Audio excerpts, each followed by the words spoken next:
People on here always ask why women don't just pack a bag and leave when they find out their husband is a monster. They think you just call a divorce lawyer, split the bank, and move on. But you haven't lived with a man like David. Before I tell you how I took down his entire $40 million empire, I want to ask, where are you watching this from right now, and what time is it there? Drop it in the comments. I love seeing where my stories actually reach. Anyway, back to David. For 7 years, he convinced everyone in this city that I was just a broke, clueless girl he rescued. If I left him normally, he would control the narrative. He'd keep the penthouse, the friends, the reputation, and I'd get whatever scraps his lawyers threw at me. If you leave a man like that normally, he wins. And David had been winning his entire life. But he forgot one thing. He forgot exactly whose daughter I was. See, David chose to completely erase from his mind that I wasn't just some random girl he met at a gallery. I was Arthur Vance's daughter. The same Arthur Vance whose manufacturing business David's hedge fund illegally shorted and bankrupted 7 years ago, driving my dad into a stroke that took away his speech. David thought he buried that ghost. When he met me 2 years later, he didn't even connect the last name. I let him believe he was my savior. I remember the exact night I realized just how invisible I was to him. We were hosting a dinner party for his top investors. David put his hand on my shoulder, squeezed too hard, and laughed to the director of a major bank. "Chloe keeps the house looking nice, and I keep the lights on." They all laughed. I just smiled, because I knew something they didn't. I knew he was sloppy at home. And that night, he left something on the kitchen counter. It was his personal, encrypted work phone, sitting right next to the stove while he went upstairs. Then, it buzzed. The screen lit up with a secure notification from an offshore banking portal in Zurich. It didn't have a name, just a preview line. Extraction sequence verified. Route 4 initiated. My stomach completely dropped. Route 4 was the exact internal code David used to bankrupt my dad's company years ago. He was doing it again, but this time, he was draining his own clients' funds. I took a quick, high-res picture of the alphanumeric code on the screen before he came down. Over the next 3 days, using burner laptops and a freelance network analyst I paid in Bitcoin, I cracked into the back-end data mirror. What I found was sickening. David had already siphoned $42 million into Cayman shell companies, and every single document bore my forged signature. I was his human shield. He was going to catch a private flight to South America, leave me with the blame, and let me spend 20 years in a federal penitentiary while he sat on a beach with $40 million. Going to the cops wasn't enough. His expensive lawyers would crush me. I needed an inside man. That's when I targeted Julian. Julian was David's lead quantitative analyst, an MIT math prodigy who ran the entire trading system. David treated him like garbage, openly humiliating him and withholding his bonuses. I tracked Julian to a rundown diner on a rainy afternoon and slid the cloned files across the table. I showed him the paperwork where David had secretly routed the illegal commands through Julian's private IP address. David wasn't just setting me up, he was setting up Julian to take the fall right alongside me. Julian went completely pale, looked up at me, and asked what the play was. I told him we weren't going to stop the transfer. We were going to hijack it. Julian agreed. For the next 4 months, we became ghosts inside David's system. While David was out buying first-class tickets under an alias, Julian was rewriting the back-end code of the firm's software. Every time David checked his balance, the app lied to him. It showed the millions sitting in his private vault, but the actual cash was flowing straight into a secure medical trust account under my dad's name. Finally, the night of the annual merger gala at the Plaza Hotel arrived. David was in his absolute element, shaking hands with billionaires, completely unaware of the digital cage closing around him. At exactly 11:25 p.m., he leaned over and whispered, "Hey babe, a minor server issue popped up. I need to run up to the lounge and handle it real quick." I gave him a warm smile and told him to go.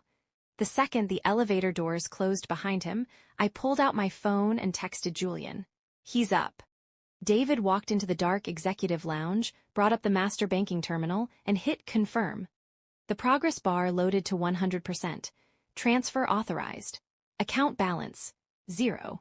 He smiled, walked straight to the service elevator, and got into his Audi R8, which was already packed with his passport and bearer bonds. He drove out into the rain, completely convinced he had pulled off the perfect crime. He made it exactly 3 blocks. 2 massive, black unmarked federal SUVs cut him off, boxing him in. Armed agents from the Criminal Investigation Division forced him onto the wet asphalt in the dirty rain. David was hysterical, screaming, "She framed me. Check my wife's accounts." But the feds already had a whistleblower package from Julian with David's biometric login history and flight manifests. David was cooked. He was facing 25 years, but this is where the story takes a turn that no one saw coming. Before I reveal the final, jaw-dropping twist that no one saw coming, not even the feds, take a quick second to hit that like button and subscribe to the channel. It helps me bring you more of these raw confessions every week, and you seriously do not want to miss what happens next. 2 days after David's arrest, I was sitting at a quiet outdoor cafe in Miami, looking out over the open ocean. For the first time in 7 years, I could actually breathe. Then, a shadow fell over my table. It was Julian.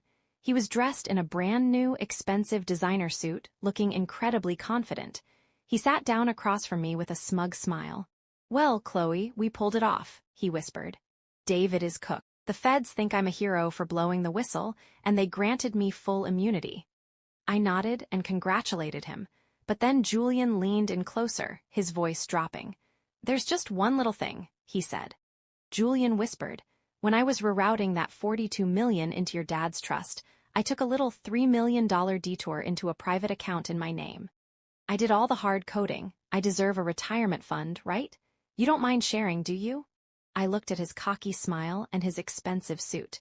He really thought he was the smartest guy in the room. I took a slow sip of my iced tea and pulled a small printout from my purse, sliding it across the table. "What's this?" he asked, his smile faltering. "That," I said, "is the digital log of your hidden transaction. I've spent 7 years living with greedy men, Julian. I can smell your entitlement from a mile away. Did you really think I wouldn't notice? Whistleblower immunity only applies if you don't personally profit from the crime. I linked your private server to the SEC network weeks ago." Right on cue, 2 FBI agents walked up to the table. The agents flashed their badges. "Julian Vance, you're under arrest for grand larceny, wire fraud, and violation of a federal immunity agreement." He went entirely white, trembling as they marched him away to a waiting black car. I didn't watch him leave. I stood up and walked down the boardwalk toward the medical pavilion at the end of the beach. I walked into room 402. My dad was sitting by the window, the warm breeze blowing through his white hair. He couldn't speak, but when he looked at me, his eyes cleared. I sat down next to him and squeezed his hand. "It's over, Dad," I whispered. "The lights are back on, and we own the house." David thought he was playing the game. Julian thought he was cheating it, but they both forgot who wrote the rules. 3 weeks after the arrests, the media coverage finally began to die down. The headlines in the financial papers went from Wall Street prodigy arrested to quiet updates about pretrial motions. David's high-priced defense attorneys tried everything to get him out on bail, but the federal judge saw him as a massive flight risk. He was stuck in a high-security holding facility, waiting. I knew him too well to think he'd just sit there quietly. He was text messaging his associates through smuggled burner phones, trying to find out where the $42 million went. He still thought some offshore bank had a glitch. So, I decided to give him an answer. I put together a small, legal package through my attorney and had it delivered directly to his cell. It didn't contain a letter or a confession. It contained just 2 items: a vintage fountain pen that belonged to my father and a single, printed bank statement from the Zurich routing terminal. The bank statement showed the exact balance of his master account, $0.00. But at the very bottom, in the tracking memo where Julian had rewritten the backend code, it showed the destination routing name, the Arthur Vance Restitution Trust. I wanted David to sit in that small, concrete cell, staring at that piece of paper, realizing that every single dollar he had stolen over 7 years hadn't just vanished, it had been systematically used to buy back everything he took from my dad. I wanted the psychological weight of that realization to crush him. According to a guard I paid to keep an eye on him, when David read the name on that statement, he didn't scream or throw things. He just sat on his cot and stared at the wall for 6 hours straight. He finally realized that the quiet, invisible wife he thought he was exploiting had been his judge, jury, and executioner the entire time. Meanwhile, Julian's situation was even worse.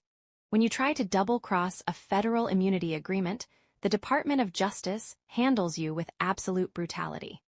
The prosecutor dropped his whistleblower status completely and hit him with maximum charges for wire fraud and perjury. During his bail hearing, Julian looked entirely different from the smug man who had sat across from me at that Miami cafe. His designer suit was replaced by an orange jumpsuit, and his hands were chained to his waist. He looked out into the gallery, frantically searching the room until his eyes locked onto mine.